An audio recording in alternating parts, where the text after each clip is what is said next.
let's move on to sex hormones. Yes. Because this is an enormous topic. I mean, everything's an enormous topic. So we talked before about when I discovered that the vocal fold cells have a similar cycle, or identical actually, to the cervix. Yeah. This was mind-blowing to me because as someone that uses their voice every single day, I'm very acutely aware of the changes, and I always just used to think, oh, well, maybe that's just, random.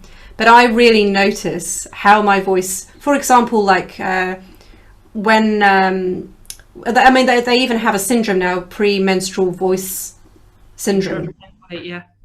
And so I really notice my voice thickened, it gets heavier, it gets harder to kind of sing higher because the vocal mechanism just thickens, and I just thought I was just imagining things. But then when I read this book and then I was reading this research, and there is actually this sort of like they've done studies on it, so it's really, really fascinating. So can we talk about the main, so there's the three sort of main female hormones that are sort of fluctuating throughout our entire life.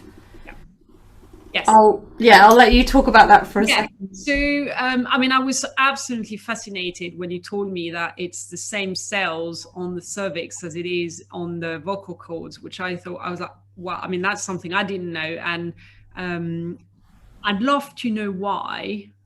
But, also, but just because for me, I'm just like, but obviously, if you have the same cells on the cervix as the vocal cord, it kind of makes sense that they are, behaving in a similar way. And obviously, mucus is a very important part of that part of the body as well. So that's true. Anyway, that's for a different. We're not going to start talking about all of that. The mucus conversation, yeah. Yes. Yes, exactly. Again, with hormones, all about balance, and the hormones do fluctuate in our cycle, throughout our cycle. But one of the biggest challenge that we have at the moment when it comes to hormones is very often a dynamic that we call estrogen dominance. So when we have too much estrogen in relation to progesterone, I'm not going to talk too much about testosterone because it's a little bit, the dynamics there are a little bit different, but estrogen dominance is, so the hormones balance each other and you need one in relation to the other. When we have, so it's not when we have too much estrogen, it's when we have too much estrogen in relation to progesterone, we start having all the symptoms that we often associate with PMS. So the very, the moods that can get quite dark, a lot of anxiety, a lot of stress. We can get bloating, we can get painful breaths. We will have periods which are very heavy, probably very painful. So we have all the, we may have migraines, headaches. So all the symptoms, extreme symptoms of PMS tend to be associated with what we call estrogen dominance. And a little bit like with hypothyroidism, we have an epidemic of it. And we have an epidemic of it because, again, we go back to the same, some of the same dynamics. Stress can lead to a state of estrogen dominance. Because the cortisol will kind of slow the progesterone production, for example. So definitely stress has an impact. We can have issues around, so there's quite a lot of issues around estrogen. We can have poor clearance of estrogen. So we need to be able to clear out the estrogen that we have made. So if we're constipated, for example, we will not be clearing things out of our body, and therefore our estrogen levels stay higher for longer, as opposed to, clearing out what we had before, so that when we make more estrogen, there isn't already a backlog of estrogen that's there. Yes. So poor estrogen clearance can have a huge impact. And then there's sources of estrogen, which are exogenous. So estrogen that comes from outside our body. Very rarely does the body make too much estrogen. It is possible, but it's not as common as people think. One of the reasons why people have too much estrogen is because we bring too much estrogen on board. What can we get estrogen from? The food that we eat. If we have meat that is raised with hormones, much estrogen, you can have estrogen in there. Dairy can be a source of estrogen as well. We can have pesticides in our food. Actually, they're not estrogen, they're called xenoestrogens. So they're molecules that look like estrogen and can act on your body like estrogen. So pesticides, a lot of chemicals in the skincare and the makeup that we use. So really clean makeup is very important, especially for anybody who performs and probably puts on more makeup than, you know, if you're just at home or whatever, then it's really important to have very clean skincare. And that's why we have a lot of estrogen dominance in even very young girls. Estrogen dominance used to be something for older women because as we age, we get less progesterone, and so we start having worse PMS and estrogen dominance dynamics. But now young girls, you know, they're buying cheap makeup and they wear makeup all day long, and that's a source of estrogen. So so that's a really important thing that people can do, is clean up their skin, their skincare products, their makeup, the products they use at home for cleaning the house. All of that can really help with hormonal balance. That's really interesting. Is it true that soya milk is can be problematic if you have a high estrogen? It is what we call a phytoestrogen. So it's a molecule, I would say, that looks like estrogen, but phyto comes from plant. It can be problematic. Especially if there's already too much estrogen. But, you know, if anybody drinks a lot of soy, I wouldn't basically drink so much soy milk. I think it can definitely be an issue, but it can also be, you know, a good thing, especially as women enter, you know, menopause and there is less hormones flowing around. Phytoestrogen can be a good way of supporting your hormonal health without having to go into HRT and, you know, hormone replacement therapy. Yes. Yeah. That's a whole other topic. That is, and actually medication can be a problem. And sometimes we may have estrogen dominance challenges because HRT, whether it's the birth control pill or whether it's a, you know, postmenopausal support, HRT, you know, if it's not well measured, or, you know, that can be a problem as well. But that's a very big topic and probably not. Yeah. So what I understand and from this, and so correct me if I'm wrong. So that there is naturally in our body a fluctuation of hormones as we go through sort of our menstrual cycle, and then if we get pregnant, the sort of pregnancy cycle, then perimenopause, and then menopause. Essentially, all the hormones kind of disappear. Basically, there's more testosterone. Well, so yes and no, they don't all disappear. You still have, and actually it's really important, you know, you need hormones to live. They don't disappear. Yes, you have more testosterone postmenopausal, which then gets turned into estrogen. But you also make estrogen from your fat tissue as well. So right. Adipose tissue is really important postmenopausal. So, you know, that's where we go. Low fat is not always, I mean, it's obviously fat in the body. It's not low fat in nutrition, but fat has got an important role to play. and progesterone is actually made by your adrenals. So that's a really interesting dynamic, and often why women start suffering in their perimenopausal years, which is the kind of 5 to 10 years prior to menopause, when you start your production of hormones by your ovaries start dropping. And it's essentially a phase of transition from the ovaries to the adrenals. And the adrenals then have to take over. But remember, the role of the adrenals is to produce cortisol and adrenaline. So if they're far too busy producing cortisol and adrenaline, they can't take over and produce progesterone. Yes. So that's, again, we full circle back to stress.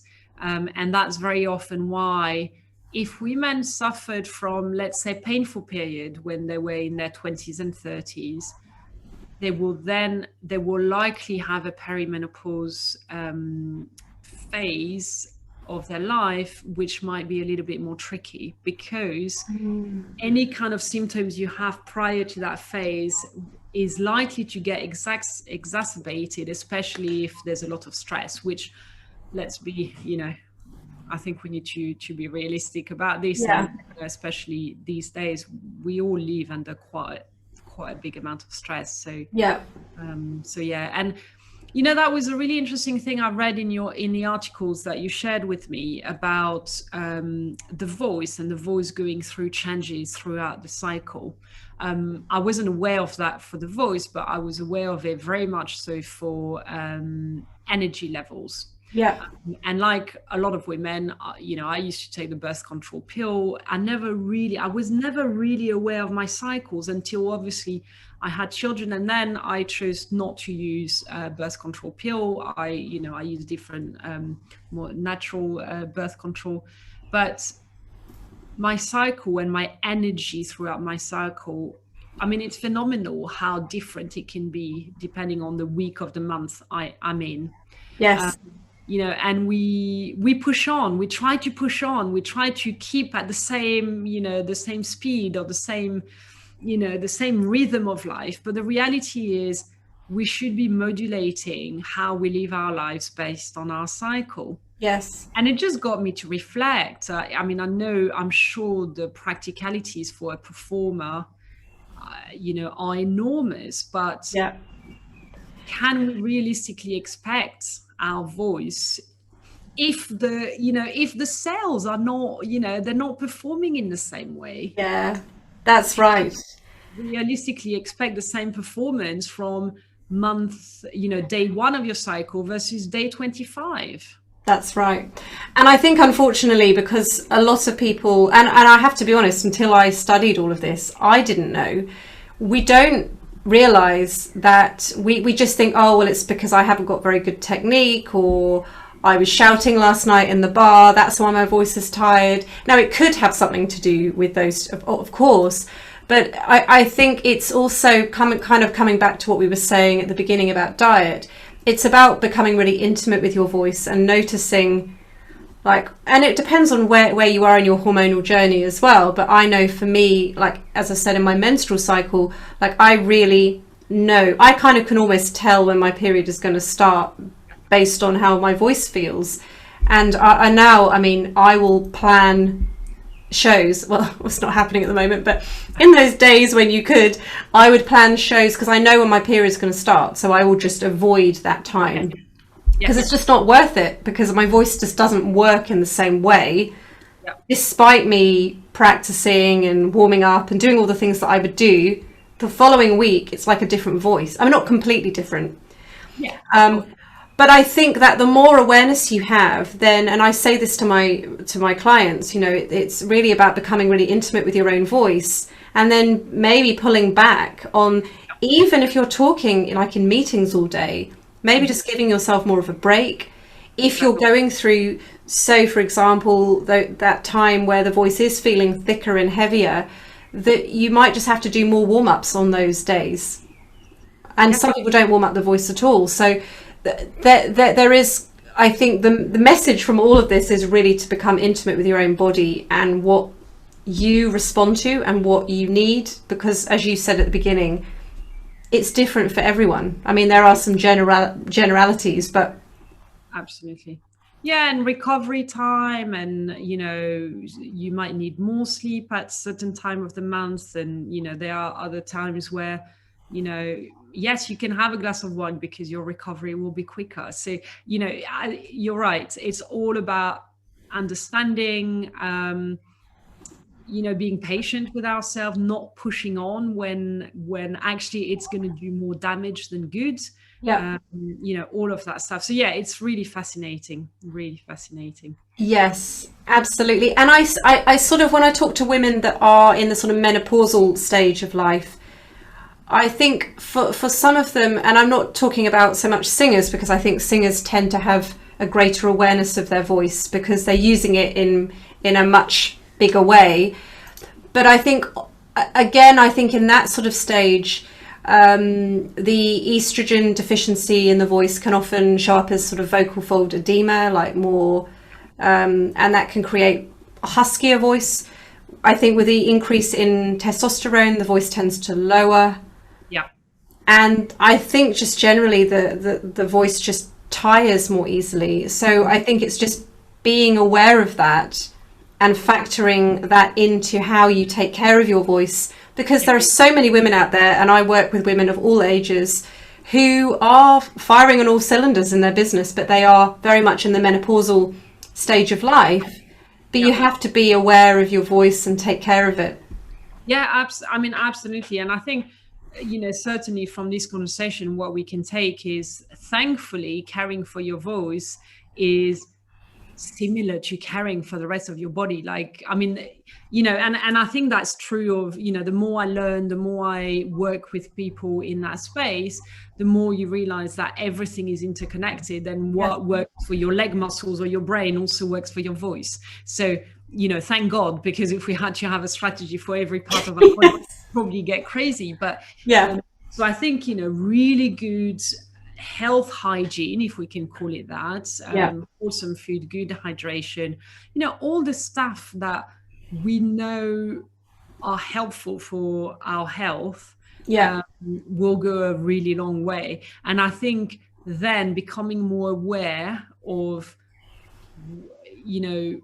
where you at in your cycle for a woman. Obviously, if you're in your postmenopausal, you should have less changes or less fluctuation in that way, or not on a monthly basis anyway.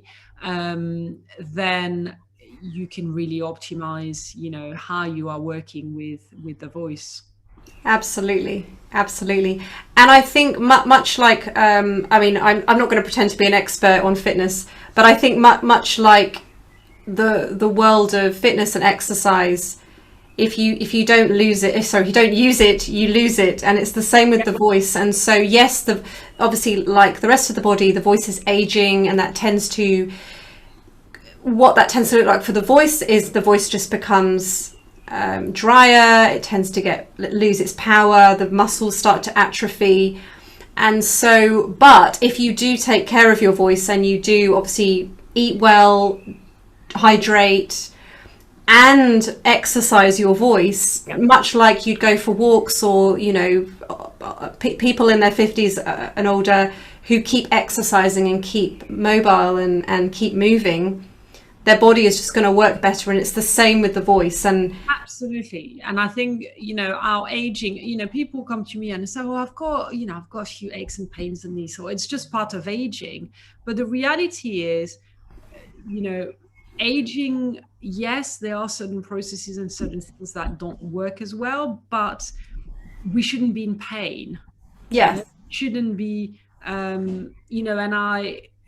the aging process can be quite slow, and quite often it's kind of heightened because of the way we live our lives. Yes. So all the, if we want beautiful skin and, aging gracefully, then everything will age gracefully. Again, good hydration, good healthy food, good sleep, etc. So we all go back to the same. It's the same core elements. Yeah, absolutely. So there's there's so much to talk about on this. It's almost like you could just talk for an hour. Well, probably 2 hours just on yes, the menstrual cycle. But thank you so much. It's been so interesting and fascinating. Really love it. yeah.